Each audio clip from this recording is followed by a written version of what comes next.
ஓம் முருகா போற்றி. ஓம் சரவண பவ. என் அன்பு குழந்தையே, நான் எத்தனை முறை உன்னிடம் சொல்லியிருந்தேன். இருந்தும் என் பேச்சை அலட்சியப்படுத்ததால் உன்னுடைய வாழ்க்கையை நீயே வீணடித்து விட்டாயே. இப்போது வாழ்க்கையின் நீ பாதி கட்டத்தில் நிற்கின்றாய். இப்படியே உன் வாழ்க்கையை நகர்த்திவிட்டு போய்விடலாம் என்று நினைத்து கொண்டிருக்கின்றாயா? இனியும் செய்யாதே. உன்னுடைய வாழ்க்கையை என் பொறுப்பில் விட்டுவிடு. நான் பார்த்து கொள்கிறேன். இதற்கு மேலும் நீ போனால் அதற்கு நான் பொறுப்பாக மாட்டேன். நீதான் செய்ய வேண்டும். உனக்கு நல்லது செய்யவே நான் வந்திருக்கிறேன். என் பேச்சை கேள். உன் வாழ்க்கையை நல்ல வழியாக மாற்றுகிறேன். விழும் போதெல்லாம் தாங்கி பிடிக்கவும், நீ மனம் உடையும் போதெல்லாம் தட்டி கொடுக்கவும், தனியே நீ அழும் போதெல்லாம் உன் கண்ணீரை துடைக்கவும் உன்னுடைய அப்பா நான் இருக்கின்றேன். நீ எதற்கும் கவலைப்படாதே. இந்த அப்பா உனக்காகவே வந்திருக்கிறேன். உன்னுடைய அன்பையும் உன்னுடைய உழைப்பையும் பிறர் தவறாக பயன்படுத்தி கொண்டிருக்கின்றனர். அதை நீ அறிந்தபோது எவ்வளவு வழியை நீ தொடித்தாய், எவ்வளவு பிரச்சனைகளை எல்லாம் சந்தித்தாய். அதற்கான பலனை அவர்கள் அனுபவித்து கொண்டிருக்கின்றனர். கவலைப்படாதே.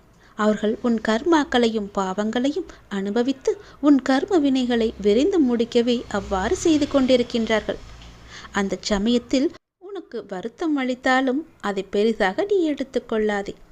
உன் கர்ம வினைகள் குறைகிறது என்று நிம்மதி பெருமூச்சுக்குள். எந்த சூழ்நிலையிலும் இழந்து போனதையும் தொலைத்து விட்டதையும் எண்ணி நீ கவலைப்படவே வேண்டாம். ஏனென்றால் நடப்பவை யாவும் நன்மைக்கே என்ற நம்பிக்கையுடன் உன் லட்சியத்தை நோக்கி நீ முன்னேறி கொண்டே போக வேண்டும். எல்லாமே நன்மைக்கே என்று சொல்கிறீர்களே, ஆனால் என்னுடைய வழிகள் அப்படியேதானே இருக்கின்றது.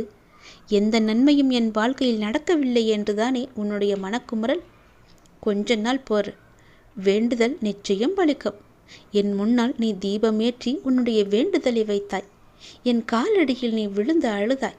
அப்படி இருக்கும்போது உன்னுடைய வேண்டுதலை நான் நிறைவேற்றாமல் போவேனா? நிச்சயம் பலிக்கும். நீ அனுபவிக்கும் துயரங்களையே பெரிதாக நினைத்து கொண்டு போராடி கொண்டிருக்கின்றாய். அப்படியே உன்னுடைய வாழ்க்கையில் பாதி காலத்தையும் நீ ஓட்டுவிட்டாய். மீதி இருக்கும் காலத்தையாவது நீ சந்தோஷமாக அனுபவிக்க வேண்டுமென்றால் நான் சொல்வது போலவே நீ செய்துவிடு. அது உன்னை தாக்காமல் இருக்கவே நான் இங்கு போராடி கொண்டிருக்கின்றேன் என்பதையும் நீ நம்ப வேண்டும். அதனால்தான் நான் அடிக்கடி கூறிக்கொண்டிருக்கின்றேன், என்னுடைய குழந்தை நன்றாக இருக்க வேண்டும் என்பதே என்னுடைய எண்ணம். முடிந்தவரை எல்லோருக்குமே நீ நல்லது மட்டுமே செய். எதற்கும் நீ பயப்படாதே. நான் உன்னுடைய அப்பா உன் கூடவே இருக்கும்போது நீ எதற்கும் பயப்படக்கூடாது. உன் குடும்பத்தில் ஒருவனாக நான் இருந்து கொண்டே இருப்பேன். இன்பம் துன்பம் என்று மாறி மாறி வந்தாலும் எல்லா நேரத்திலும் உன் கைப்பிடித்து நான் நடந்து கொண்டே இருப்பேன். இன்று இருப்பது நாளை மாறிவிடும். ஆகையால் இன்றைய துன்பத்தை கண்டு நாளை வரப்போகும் இன்பத்தை இன்றே நீ தொலைத்து விடாதே. நீ மனம் கலங்காமல் இரு. உனது நலனை விரும்புகின்ற நான் உனக்கு நன்மையை மட்டும்தான் செய்வேன் என்பதில் நீ உறுதியான நம்பிக்கையோடு இரு. கவலைப்படக்கூடவே கூடாது என்று பல முறை நான் சொல்கிறேன். நான் இருக்கின்றேன். என்றுமே எங்கெங்கும் எப்போது போனாலும் எங்கு சென்றாலும் நான் உன்னோடு உன் அருகிலேயே வந்து கொண்டிருப்பேன். நல்லது நினை. உன் வாழ்வில் நல்லது நடக்க காத்து கொண்டிருக்கிறது.